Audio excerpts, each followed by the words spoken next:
Good morning. Welcome to Second Unitarian Church. I'm Rob Muller, a member of the Board of Trustees, and my pronouns are he, him, his. Today we're in person here in the 2U Sanctuary at the Admiral at the Lake and continuing to meet virtually using Zoom. We're glad you're here, whichever way you're attending.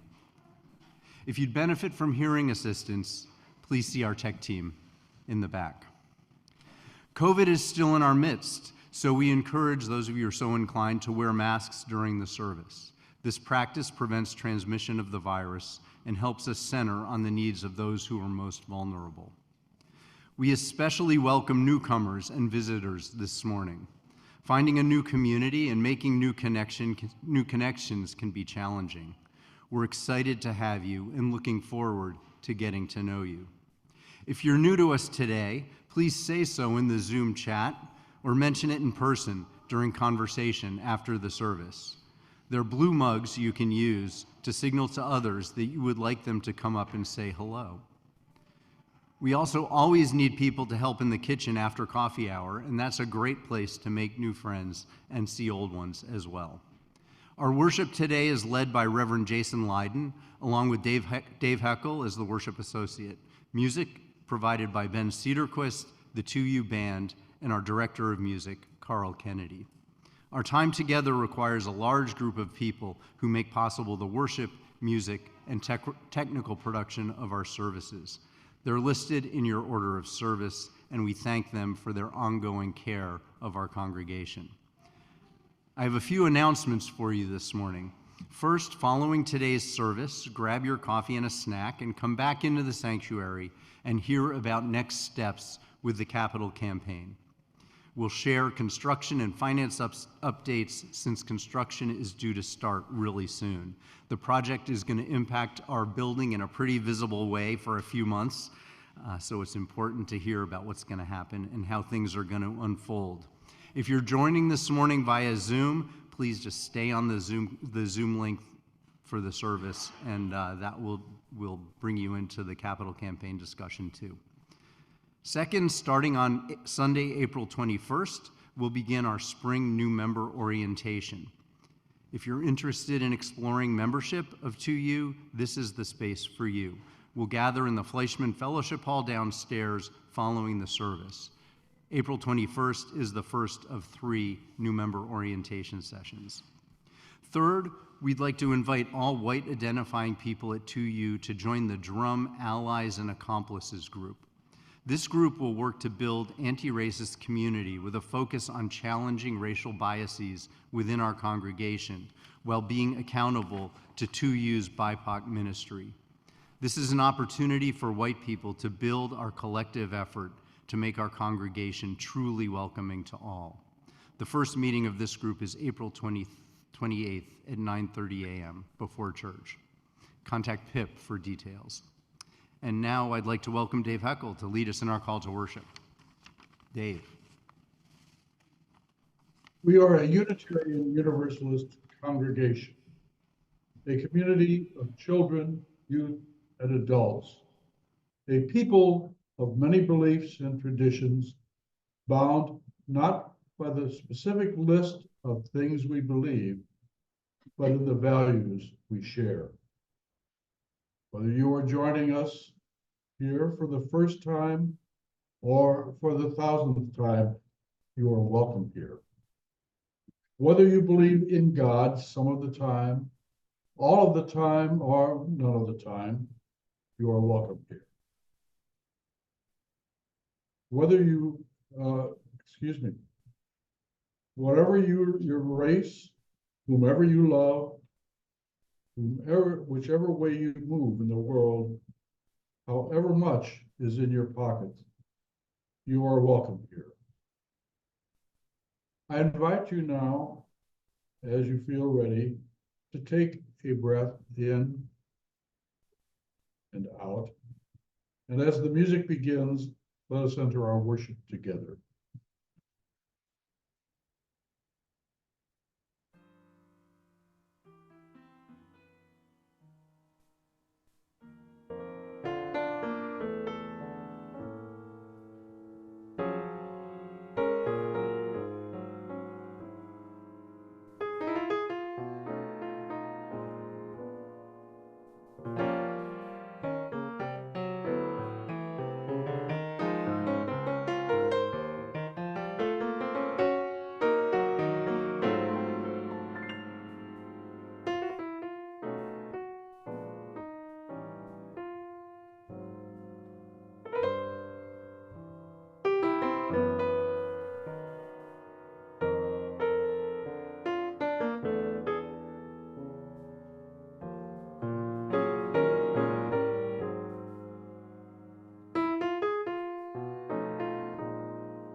In just a moment, Escher here in the sanctuary and Harris at the Admiral will light our chalices, the symbol of our faith. And we light our chalices this morning with these words from Alice Walker. I must love the questions themselves, as Rilke said, like locked rooms full of treasures to which my blind and groping key does not yet fit, and await the answers as unsealed letters mailed with dubious intent and written in a very foreign tongue. And in the hourly making of myself, no thought of time to force, to squeeze the space I grow into. Thank you, Escher. I invite you to rise in body and spirit as the band makes their way up to the chancel. I invite everyone else to rise in body and spirit and join us singing our opening hymn, number 1008 in your teal hymnal, When Our Heart is in a Holy Place.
Please remain standing.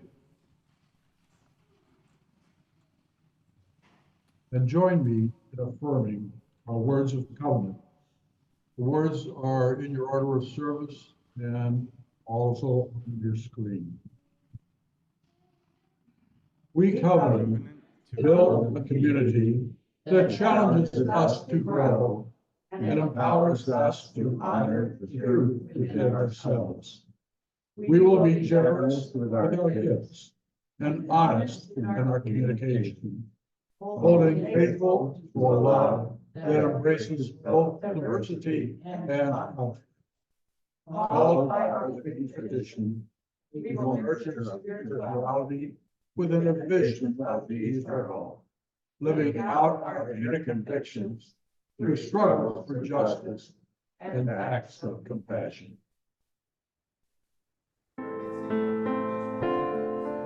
1, 2, 3, Spirit of Life.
I'd love to invite those of you who are young in age or young at heart, come hang out with me here on the chancel. Oh, new shoes, fun! Excellent. I'm going to join you sitting down. It's nice to see you this morning. I hope your Sundays are treating you kindly. Ooh, there we have some microphone too. Hello. So today during church, we're talking a lot about questions. And what kind, we're doing a question box service today, which means that people and the adults in the church sent me some questions this week that they were hoping that I might answer. I'm not able to get to all the questions that people asked, but I'm excited to get to answer some of them. But I was wondering, what questions come up in your mind about church?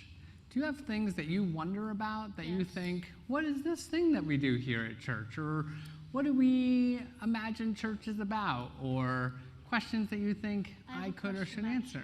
You have a question, Asher? Yeah, how do you put together the service in just 1 week? How do you put together a service in just 1 week? That is a great question. Part of it is that, I don't know if you've noticed, but we do a lot of ritual, meaning we do a lot of the same things every Sunday.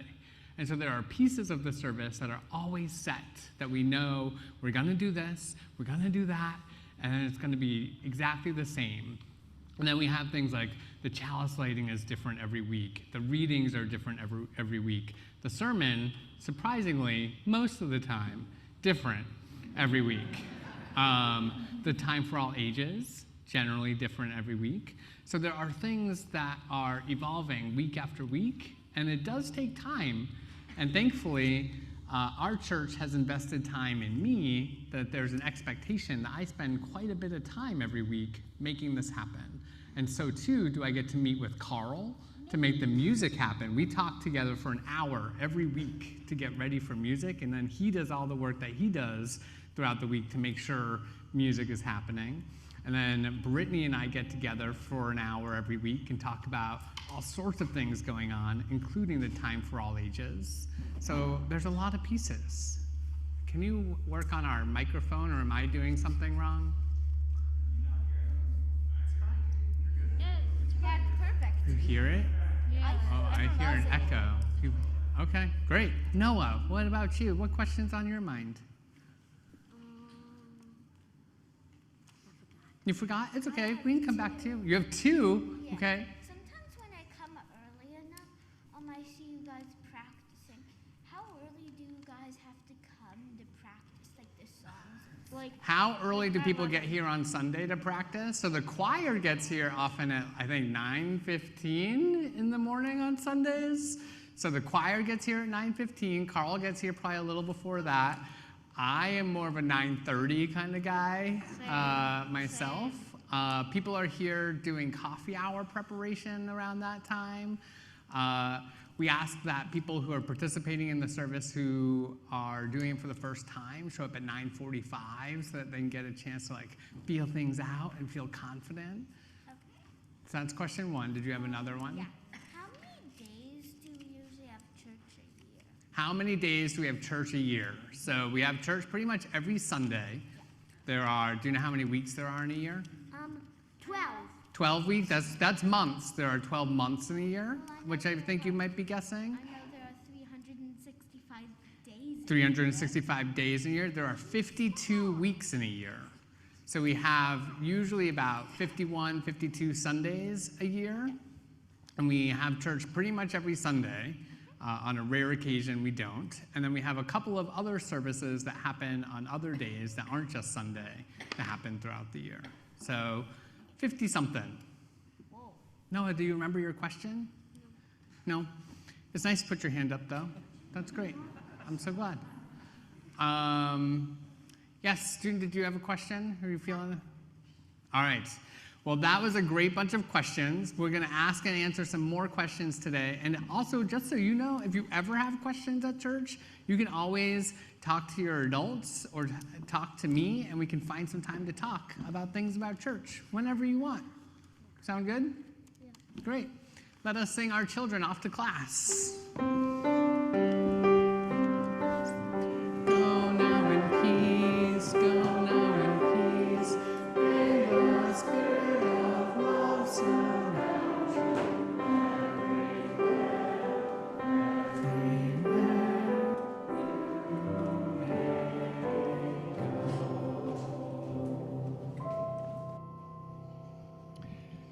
Sometimes when we sing our children off to class, I remember that we sang that exact same hymn every Sunday when I would go off to Sunday school class growing up in the UU church that I grew up in New England, and it feels very comforting to hear it.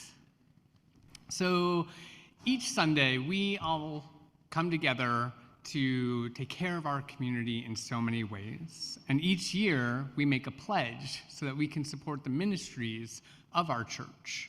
In addition to that pledge that we make every year, we take a collection when we come together on Sundays that we can share with those who are doing justice work well beyond our walls. In just a moment, you will see a number on your screen, and there's one in your order of service so that you can make a contribution using your phone. This is a great time in the service to take your phone out, where you can text and follow the text prompts to make your contribution. And every month we share, or every 2 months, we share with a different organization who are doing important things in our city or in the world. We've heard quite a bit already through the month of March about the Little Village Environmental Justice Organization. And for the month of April, we're going to continue sharing with this organization. We don't have somebody specific today to share, but I just wanted to highlight for you that this is, when we talk about environmental justice, we are talking about the intersections of the environment, race, and class. And that these things are so essential to see together, that environmentalism is more than just about ensuring we have green things growing, which is beautiful and vital and important and essential to life and existence. And so too is it important to understand that the way pollution works doesn't affect everybody the same, right? That there are differences based on racialized experiences in the world, that communities of color experience far more pollution than white communities, that communities with wealth experience less pollution than communities that are poorer. And so the Little Village Environmental Justice Organization specifically does work around the needs of Latinx communities, and more broadly, but Latinx communities in particular in our city who have been affected by worsening pollution in our city, particularly with transfer stations and bus depots and things like that. And so I'm so glad that we are supporting the work of this organization as we understand that justice is intersectional, right? And that all of these things are related. And so I appreciate the ways that you give. And so, Dave, I pass it to you to lead our offertory words. I invite you to join me in reading our offertory words. The words are printed in the order of service and appear on your screen. This church is the community of ourselves. Its energy and resources are our energy and resources. Its wealth is what we share.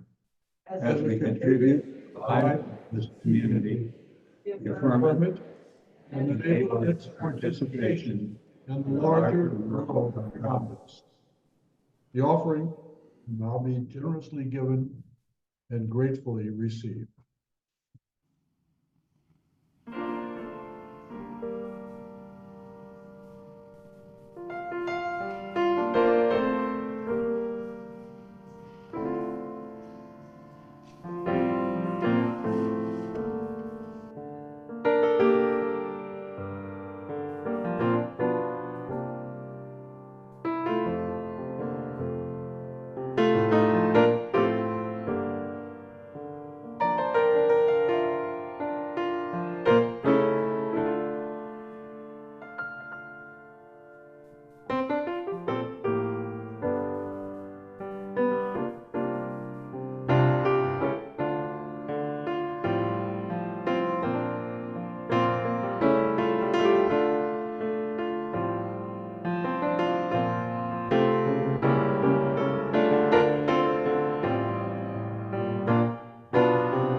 Good, and listening to Carl sounds good. It's just all good. I want to invite you now into the spirit of prayer or meditation. Let's start by breathing together.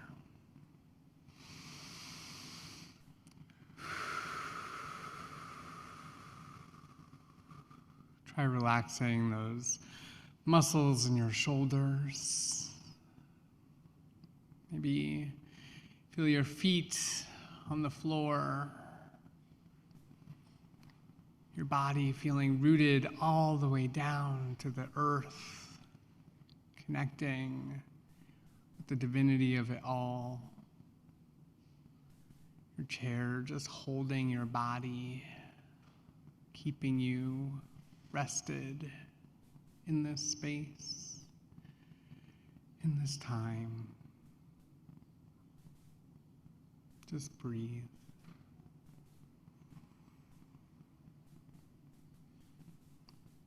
We begin always in thanks. Thankful for the breath in our lungs, the beauty of our earth, and the strength of this, our beloved community.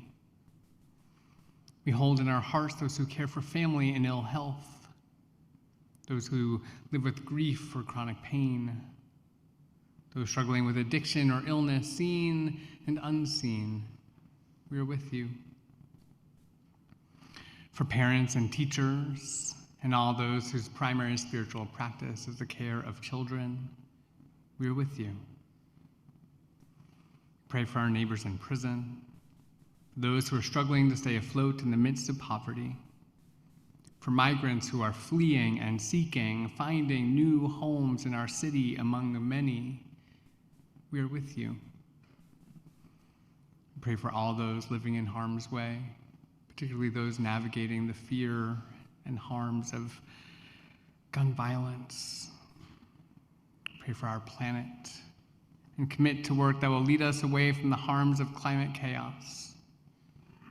While war and genocide rage on, we pray that wisdom, compassion, and empathy guide the leaders of our world. May they and we be instruments of a just and lasting peace. Our lives are truly blessed by those who knowingly, with curiosity and courage, face their final days. Into this, our shared silence across space, I invite you to speak aloud the name of anyone you wish to lift up into the loving support of our community. Jack. With our deepest compassion, let us hold in our hearts those named and unnamed, those remembered and those forgotten. Let it be so. Amen, and blessed be.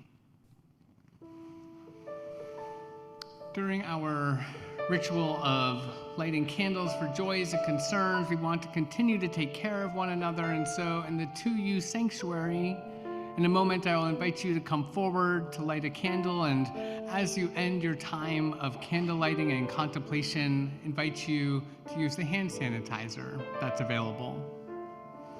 For those of us at the Admiral, I invite you to come forward, take a pebble from one bowl, hold it tightly, putting your energy into the stone, and then knowing your joys and sorrows to be shared by this community, let it go lightly into the other bowl.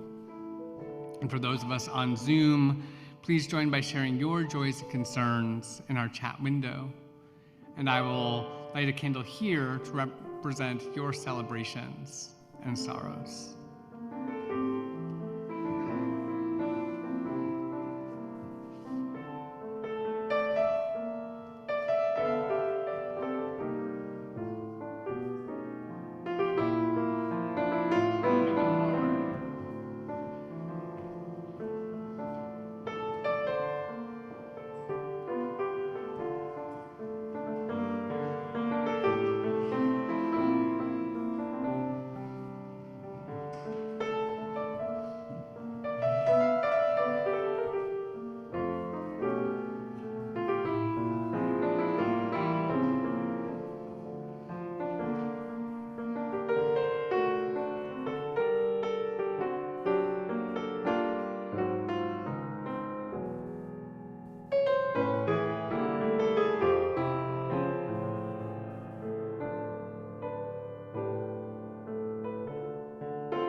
We hold all of these, our shared joys, celebrations, concerns, and sorrows close to our hearts. Dave, would you share our first reading, please?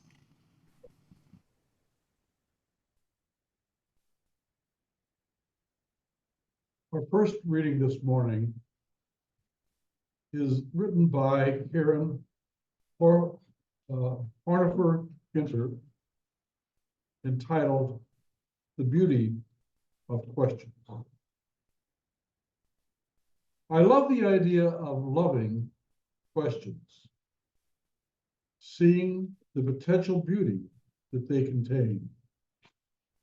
I don't think we always give questions the time and attention they deserve, often mistaking them as being mere stepping stones to an answer. We also abuse questions in our everyday way of relating to them, presenting words under the guise of an inquiry, when in fact we are only trying to make a point. I know I'm guilty of this in my own home, asking my children if they've brushed their teeth, or finished their homework, or eaten all of their dinner before moving on to dessert. Asking the dog if he shredded the paper towels in hopes that he'll admit his guilt. All these moments of undercover policing.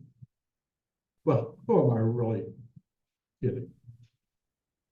When used properly, questions have the potential to connect us to the world of another. A heartfelt, "How are you?" or "How was your day?" can become the bridge that keeps us in relationship with those, to the lives of those we love.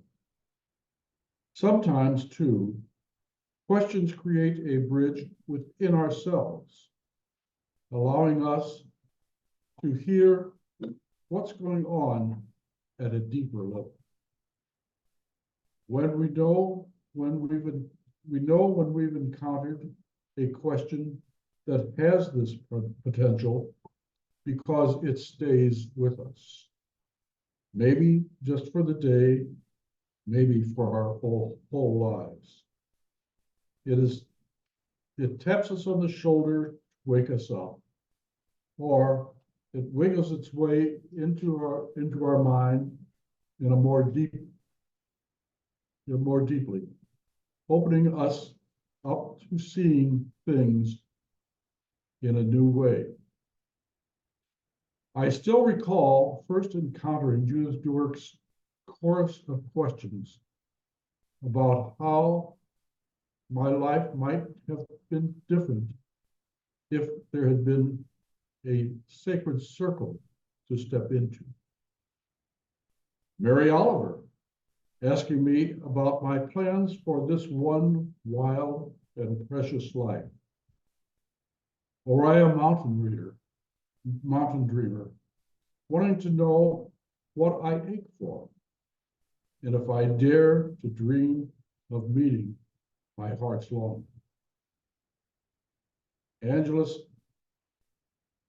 Ariane, reminding me of the questions asked in some indigenous cultures. When did you stop singing? When did you stop dancing? All of these questions have remained close companions across the years.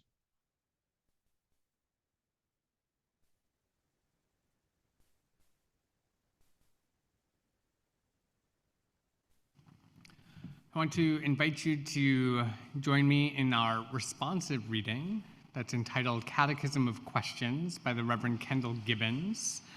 I will read the stanzas entitled 1 and invite you to join me in the response of the many. You can find this in your order of service and on your screen. We proclaim a message for the world. Can that message save ourselves?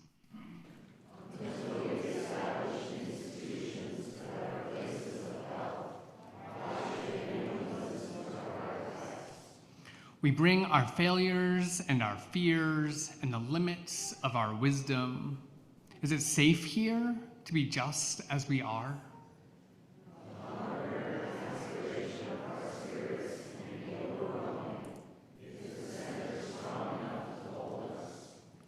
The ghosts of all our unfinished loves are with us in this work.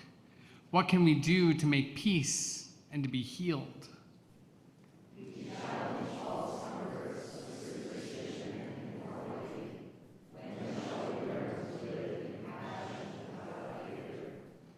Too much is broken, disgraced, spoiled, thrown away. Who will speak the hope of redemption?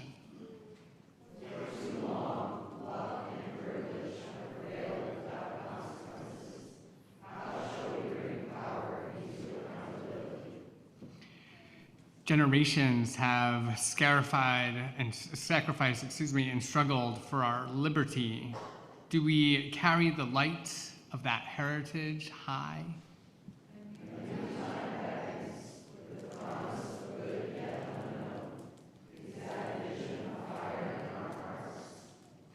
Love and wisdom seek to live in our deeds and in the places we build. If not us, who? If not now, when? Let's hear our anthem.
One small voice in the universe, one true friend in the universe. Who believes in me?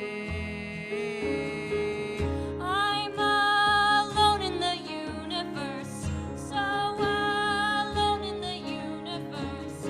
My own planets and stars are glowing. Alone in the universe. No one notices anything. Not one person is listening. They don't have any way of knowing. Nobody knows that I have wings. I have wings. Yes, I can fly. I can fly Around the moon and far beyond the sky. Well, someday soon you will hear my plea. One small voice in the universe. one true friend in the universe.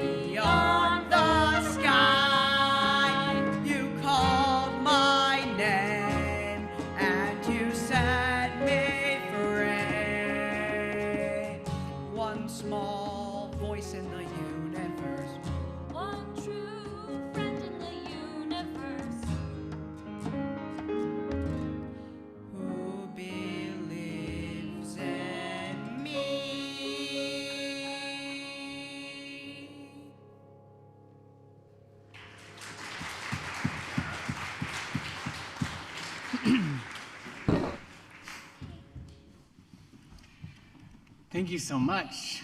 That was so fun. So this is our second annual question box service, as you already heard from our Time for All Ages. Last year when we did this, I said that this is an area of growth for me, as I am a manuscript preacher and just kind of responding to things off the cuff, not really the way that I like to lead things. So it's a fun push and challenge for me, and hopefully a push and challenge back for you to be patient with me. So the idea here is that you all have submitted some questions. Some of my colleagues just kind of take questions on the fly. I already am anxious enough, so we didn't do that. But you sent me some questions ahead of time, and then my responsibility was not to really prepare for them, but to collect them and go through what you sent me and try to condense a few of them together, because you sent me about 25 questions, and I have time for about 8 of them, and so try to condense a couple. And so we're just going to dive in together. I'm going to read them because we didn't have a microphone that I could pass around to you, so I apologize that we're not doing kind of congregational reading of the questions. But we'll see how this goes together. So one person asked me, what's your favorite comic book and or character from a comic book? And I would add that somebody else asked me what my favorite literary character is, and they're the same. This answer is absolutely the same thing. And I would say it's gotta be Spider-Man. I am a Spider-Man Marvel lover.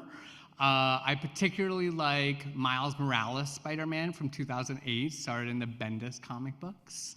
A lot of you are thinking, who cares? What are you talking about?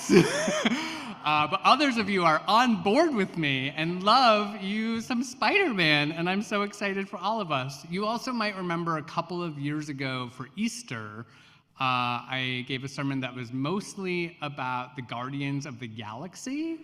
And when Groot dies / is resurrected and says, "We are Groot," and it's just very moving for me.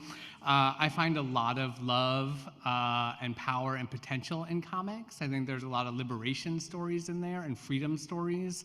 I think it's important to remember that a lot of comics come out of a radical Jewish tradition in the United States and about opposing imperialism and Nazis, and that is a big part of the roots of where American comics come out of.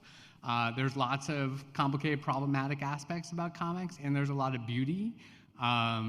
The last person I would say that I really love is Ms. Marvel, who you can see her TV show recently on Disney Plus, which I'm now an advertiser for Disney Plus.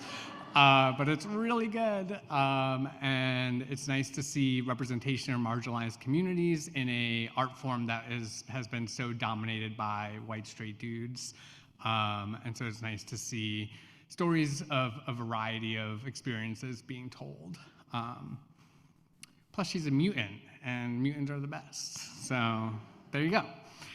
Moving us right along to other things. Grace, somebody asked, was highlighted as a major part of Christianity. Mercy was highlighted as a major part of Islam. Although mercy is a subset of grace that is different from grace, is there a similar word or practice in Judaism? And the answer is yes. Chesed is the Hebrew word essentially for mercy or loving kindness.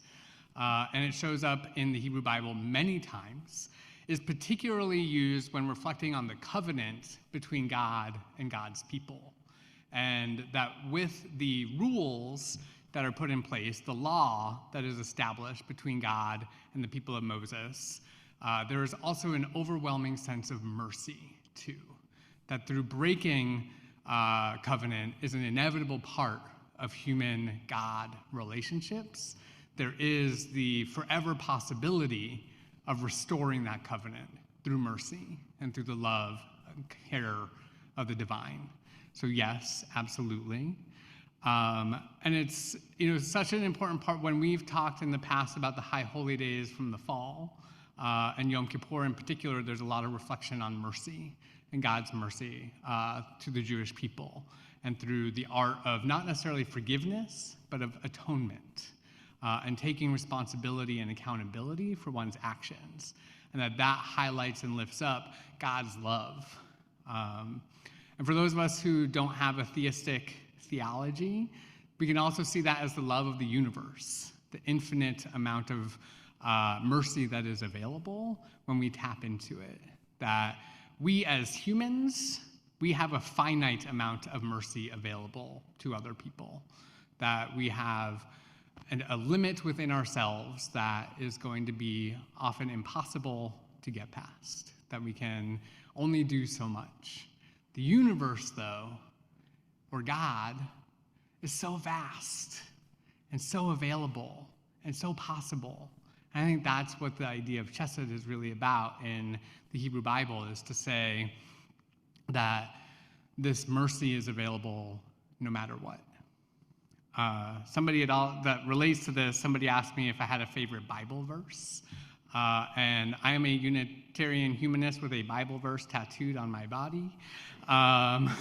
From Micah 6:8, it says, "Do justice, love mercy, and walk humbly." In the Bible, it continues specifically to say, "Walk humbly with your God." That doesn't resonate for me, but the "do justice, love mercy, walk humbly" resonates very deeply for me. And that idea of chesed is key to, I would say, my theology. Very different direction. When is clapping appropriate during a church service?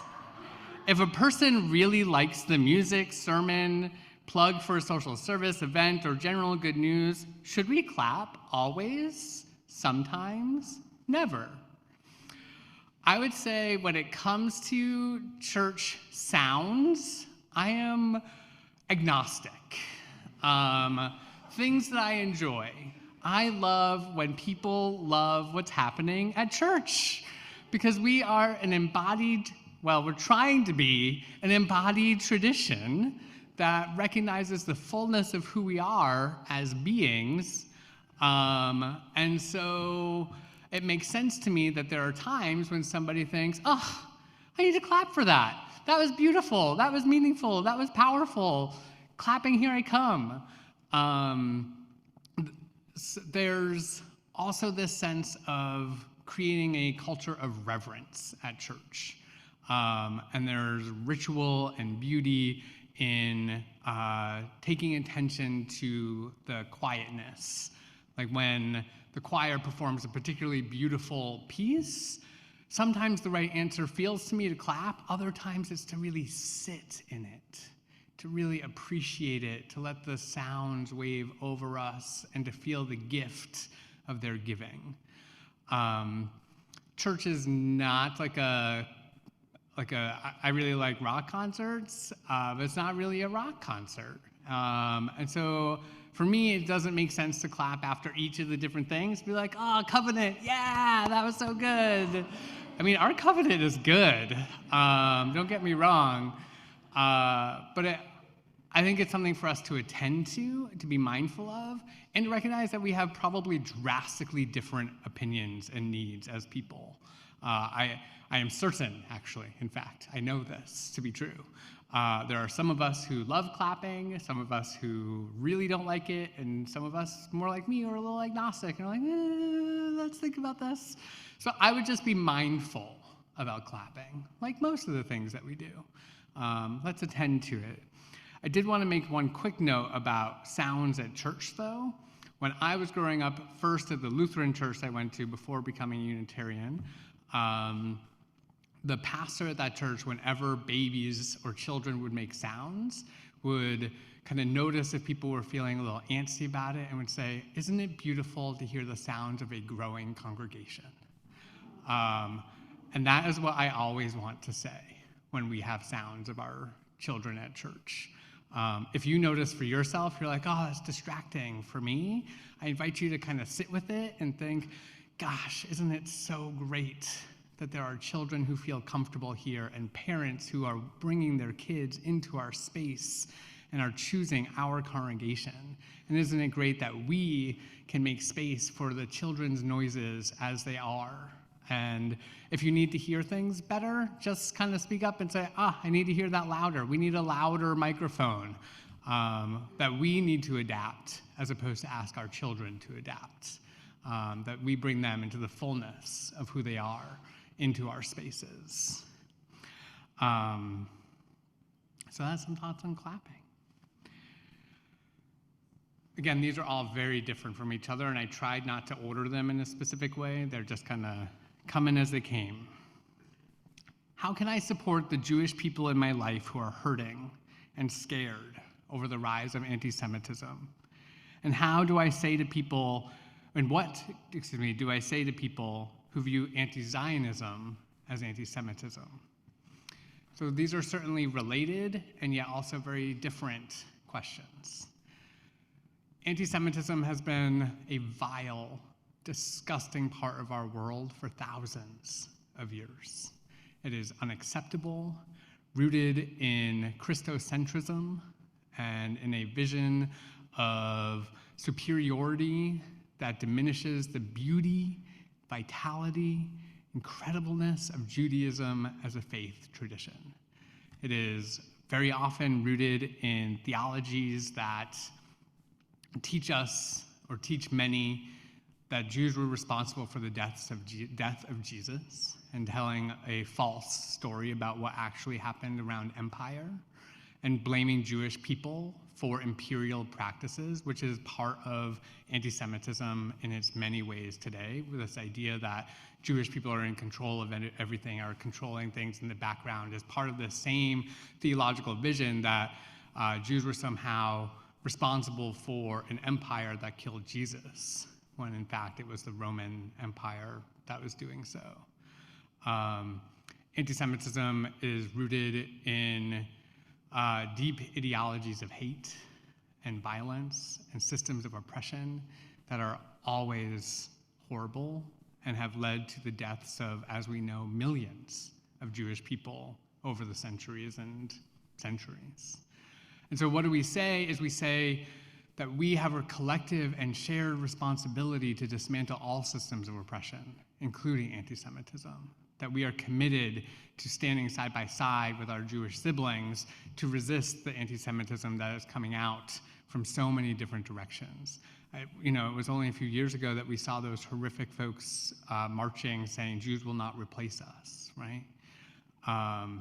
That the rise of anti-Semitism on the right is very scary and creates very real fears for people in our communities. Mishkan, who meets here pretty regularly at our congregation, felt the need to increase their security out of fears around the growth of anti-Semitic violence that's been happening.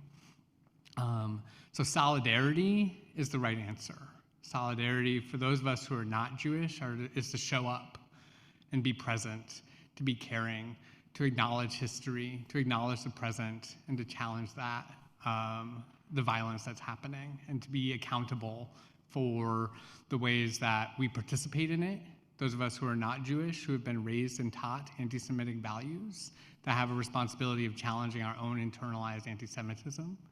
For myself as a white person, challenging the racism that I've been taught. As a non-Jew, I'm responsible for challenging the anti-Semitism I've been taught too.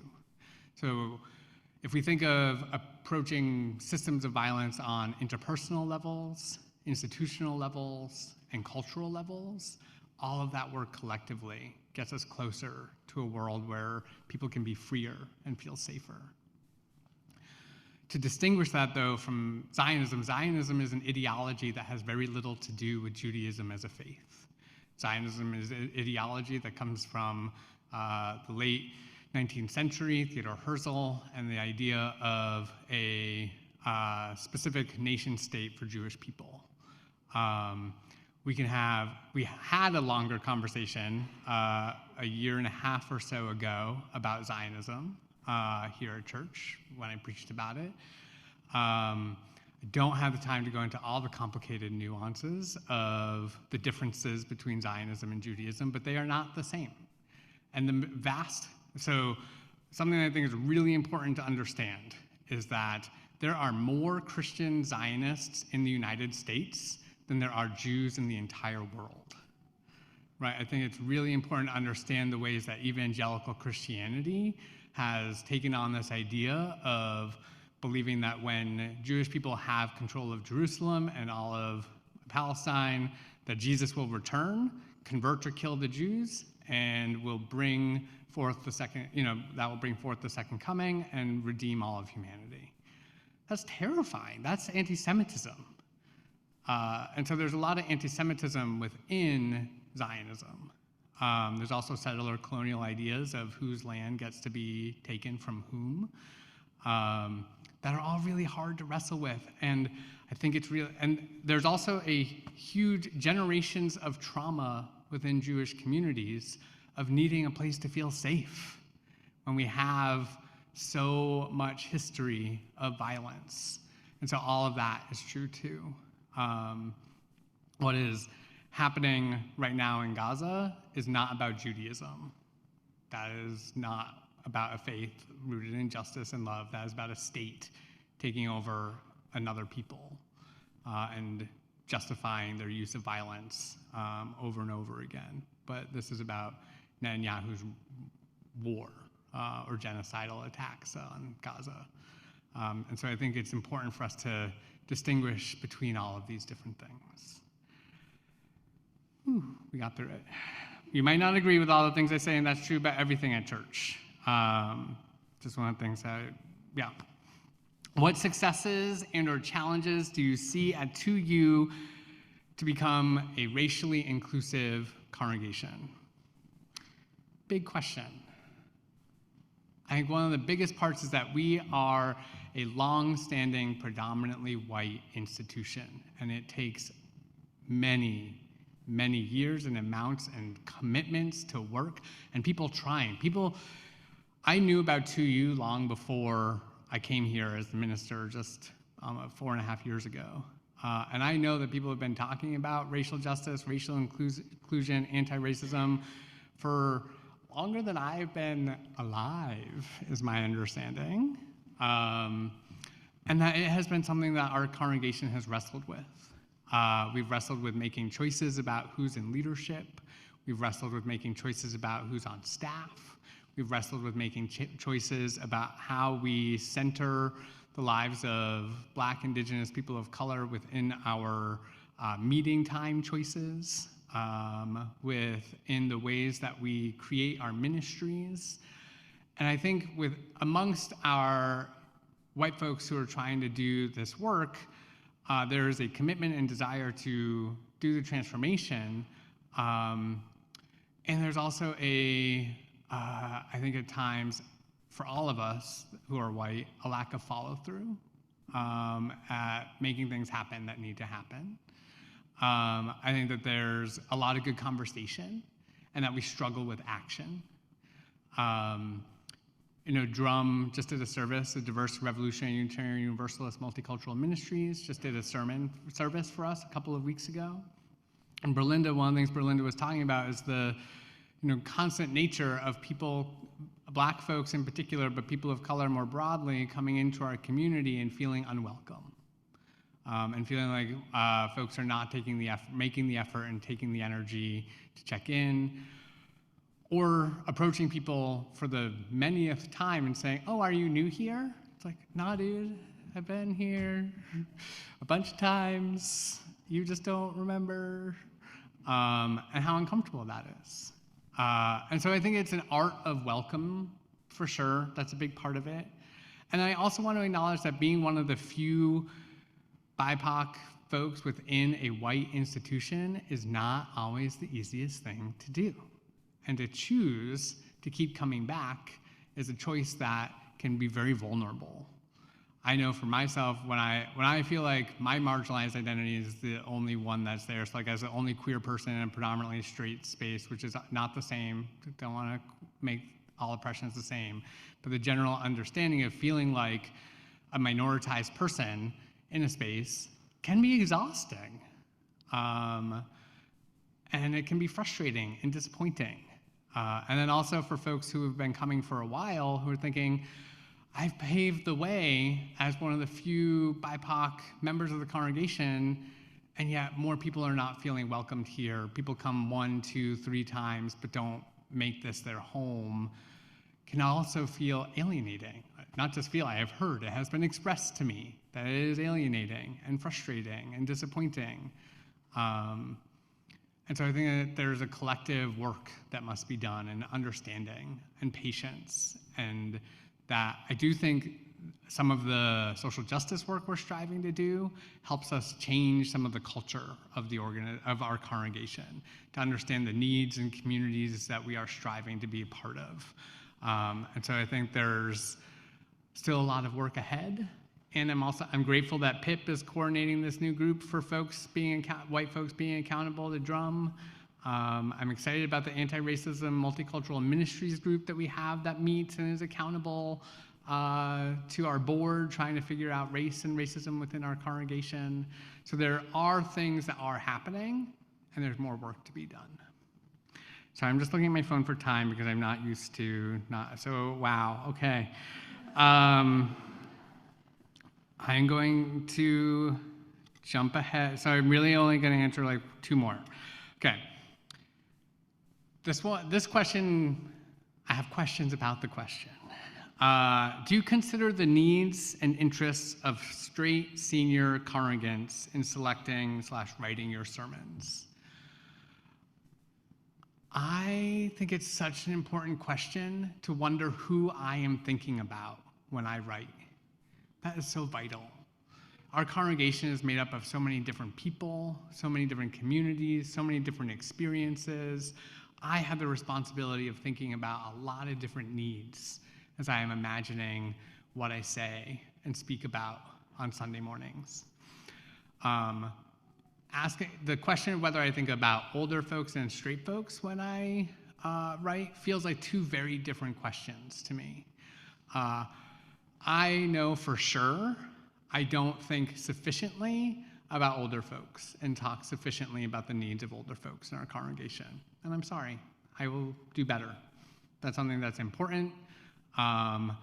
And when we think about marginalization, as we already mentioned, and centering the needs of those who are at the margins of our society, it is vital that we put people at the margins in the center of our work, our ministry, our writing, our reflecting.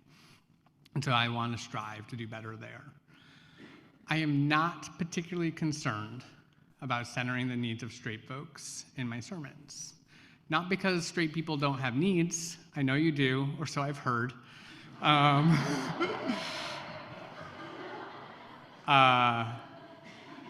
that heterosexuality is the dominant structure narrative, and can be seen and heard and felt and experienced everywhere.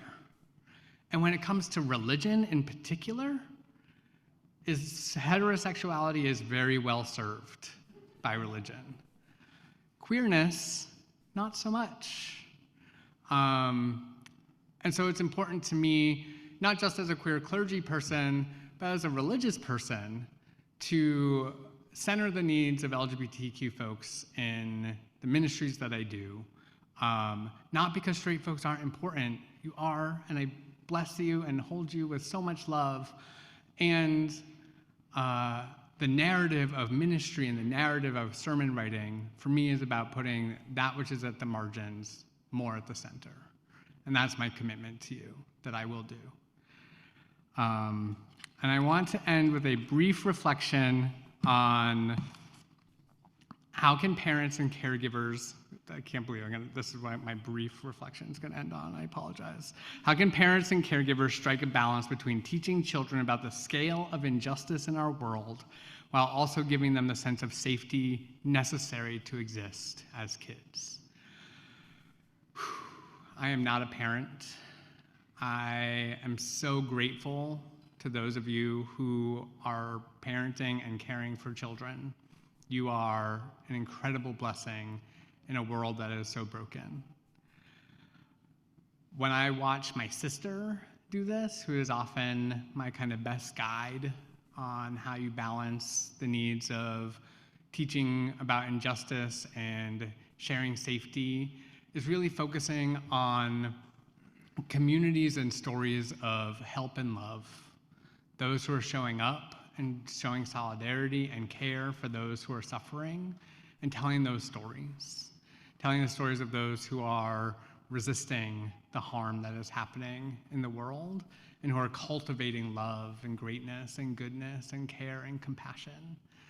I think it is important to kind of talk about the things that are scary, and at an age-appropriate level, figuring out what your young person in your life is afraid of, and figuring out how to assuage those fears, while also talking about the fact that other kids are also scared, and that being scared is an unhelpful and hard part of life, and yet also something that we are always encountering, and that some people encounter that fear more than others, and that the responsibility of all of us is to work to create a world where fewer people are experiencing fear more of the time. And that our responsibility is to understand that that fear and that harm that people are experiencing isn't the same for everybody. You know, there's so many different resources out there about teaching kids about oppression and how to understand it. And I do think that's really important for kids to understand the difference between what it means to be living for our children in the United States at this time, and living in a world that is rooted in so much violence, and thinking about war, and that they're going to be safe in so many ways, but that based on their racialized experience, that safety is different.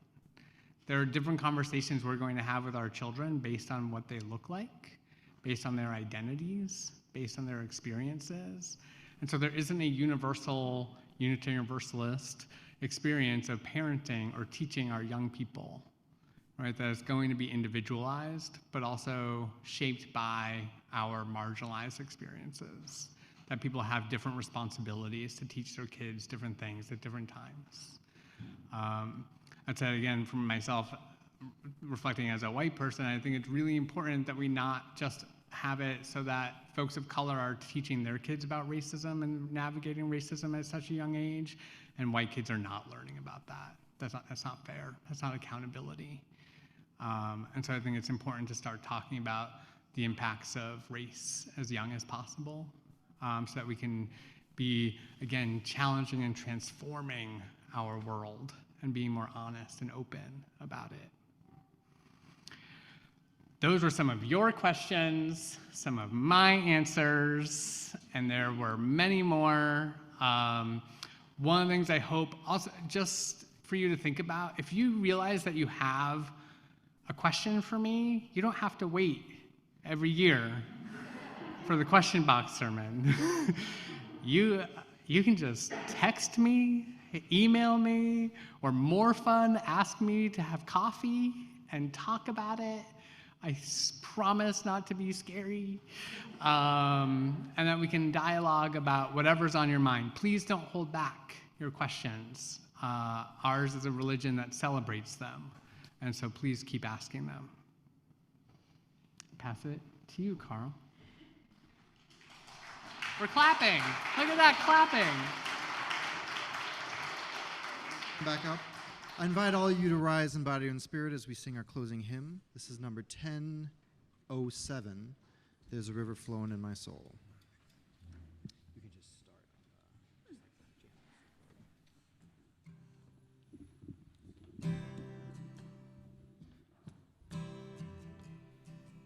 In addition to singing, I invite you to dance or sway or snap.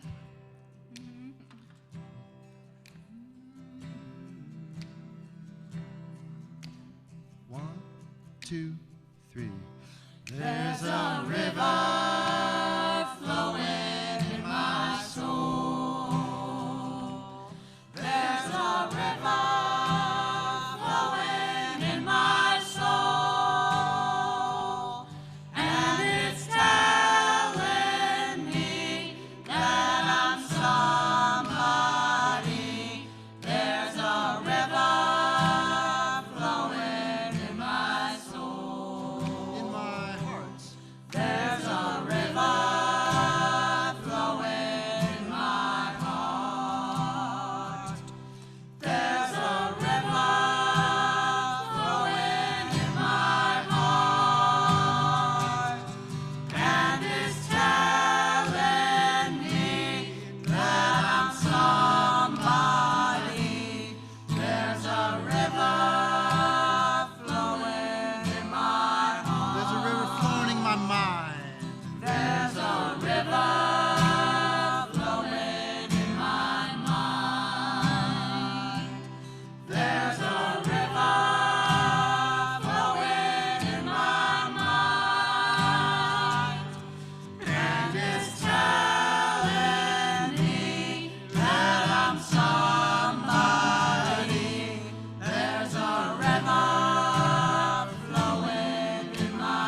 a river flowing.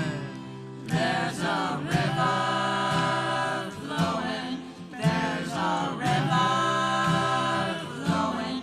There's a river flowing in my soul.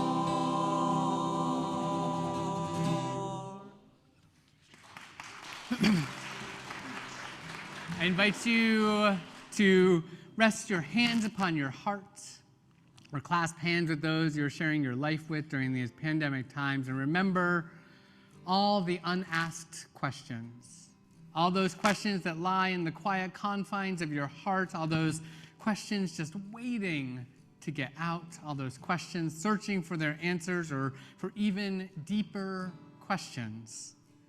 Ours is a faith of questions. Keep asking, keep pondering, keep discovering truths in the face of mystery. Go in peace, beloveds.